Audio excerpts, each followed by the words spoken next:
તો નમસ્કાર મિત્રો, ગમન ચાંદલ પરિવાર આપનું હાર્દિક સ્વાગત કરે છે। તો મિત્રો, તાજેતરમાં ધરતી સોલંકીના જોરદાર ન્યૂઝ મળી રહ્યા છે કે તેમની માતાએ તેમને ઘરની બહાર કાઢી મૂકી છે અને એક ફોટો સોશિયલ મીડિયા પર પોસ્ટ કર્યો છે કે જેમાં લખ્યું છે કે આજ રોજ દરેકને જણાવું કે હું પોતે કોકિલાબેન સોલંકી, ધરતી સોલંકીની માતા।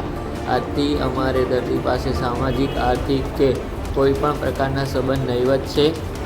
જે કોઈ પણ એના સાથે ધંધાકીય સંબંધ રાખવા ઈચ્છતું હોય તો તેની કોઈ બી જવાબદારી અમારી રહેશે નહીં। તે હાલ અમારે કહેવામાં નથી અને તેની મરજી મુજબ વર્તન કરે છે અને અમારી મરજી વિરુદ્ધ અન્ય જ્ઞાતિમાં પ્રેમ લગ્ન કરે છે, જેથી અમે તેને અમારી સમસ્ત માલ મિલકતમાંથી બેદખલ કરી છે અને અમારી મોટી છોકરી ખુશ્બુ સોલંકી હવેથી તમામ માલ મિલકતની વારસદાર રહેશે। તો મિત્રો, ધરતી સોલંકીની માતાએ આવી રીતે સોશિયલ મીડિયા પર પોસ્ટ કર્યું છે। તો મિત્રો, વિડીયો ગમે તો લાઈક કરી દેજો।